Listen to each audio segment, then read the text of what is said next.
उभरते हुए सूरज की नरम सुनहरी शुआएं लपक लपक कर और बढ़ बढ़ कर मुकद्दस काबे के गलाफ पर अपने कमवारे बोसे निछावर कर रही थीं, लेकिन मक्का अभी तक नीम ख्वाबी के आलम में ऊँघ रहा था।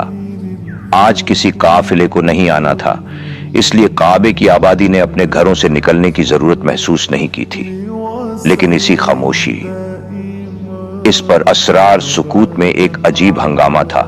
यूं मालूम होता था जैसे मक्का किसी आने वाले के इंतजार में है, और आने वाला जैसे आसमान की बुलंदियों पर से उतरेगा, जैसे आसमान में खिड़कियां खुल गई हैं और मक्का दम बखुद उस आने वाले के इंतजार में चश्म बरा है। काबे के खुदा, तूने मेरे अब्दुल्लाह को मुझसे छीन लिया, मैं तुझसे उसकी निशानी मांग रहा हूं। काबे के देवताओं, अगर तुम सिर्फ पत्थर नहीं हो तो मेरे अब्दुल्लाह की निशानी मुझे दो। मैंने तुम्हारी खिदमत में जवानी को बुढ़ापे में बदल दिया, मैं इसका इनाम चाहता हूं। अरब के देवताओं, मेरा इनाम और मेरे अब्दुल्लाह की निशानी मुझे दो। और अब्दुल मुत्तलिब काबे की ओट से निकले और उसके इर्द गिर्द तवाफ करने लगे। वह तेजी से काबे के इर्द गिर्द तवाफ कर रहे थे।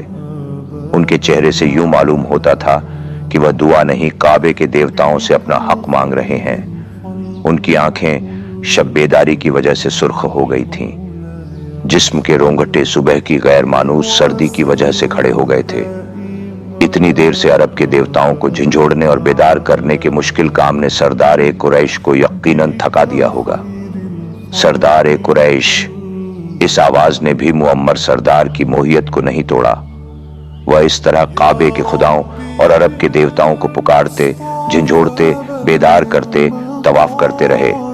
तो नौजवान ने पहले से जरा बुलंद आवाज में कहा, सरदार कुरैश। मोहियत एक छनाके के साथ टूट गई। हैरत अज़दा लहजे में पूछा, कौन है?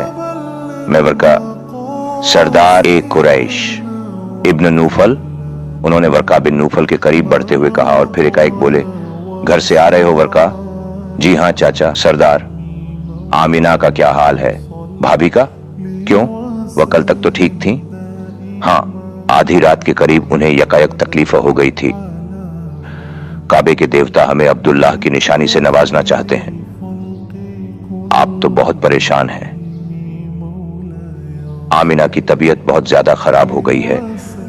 इब्न नुफल, मैं इन पत्थरों को झंझोड़ देना चाहता हूं। अगर इन्हें जिंदगी की जरूरत है तो मेरी जान हाजिर है। आका सरदार, आका सरदार, दूर से किसी ने पुकारा। दोनों ने पलट कर देखा।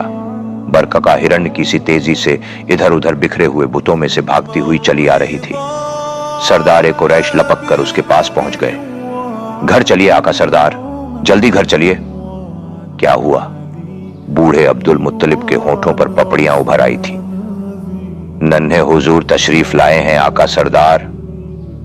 बरकगा के जिस्म का एक एक रोम मुस्कुरा रहा था। नन्हे हुजूर?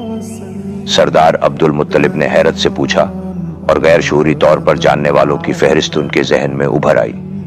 लेकिन फौरन ही बाद यकायक जैसे सारे पर्दे हटा दिए गए हों और सरदार अब्दुल मुत्तलिब की सारी कायनात नूर से जगमगा उठी हो।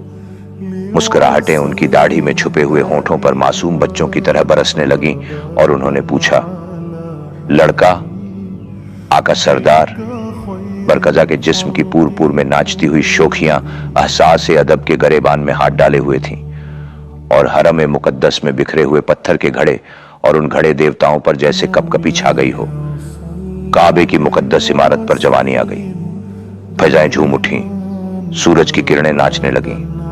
ऊंची नीची फराज को उभरती हुई पत्थरीली सड़क सरदार कुरैश के कदमों के नीचे तेजी से सिमटती गई, जैसे खुद सड़क में उन्हें जल्दी से घर पहुंचा देने का एहसास पैदा हो गया था। बरकरा काफी पीछे रह गई थी। वह हाँफ गई थी। रास्ते तकरीबन खामोश थे, लेकिन कहीं कहीं एक दो नौजवान घरों से बाहर निकलकर गोल पत्थरों से जुआ खेल रहे थे और हार जीत के लिए एक दूसरे से उलझने में मसरूफ थे। उनमें से चंद ने सरदार अब्दुल मुत्तलिब की सबक खरामी को हैरान नजरों से देखा और फिर अपने मशगले में मसरूफ हो गए। सरदार अब्दुल मुत्तलिब अपने घर के दरवाजे पर थे। लकड़ी का मोटा दरवाजा जैसे उनके इशारे का मुंतजिर था, वह आप ही आप खुल गया और सरदार धुंधलाई हुई सीढ़ियों पर चढ़ने लगे। वह एक कमरे के दरवाजे के सामने आकर ठिठक गए।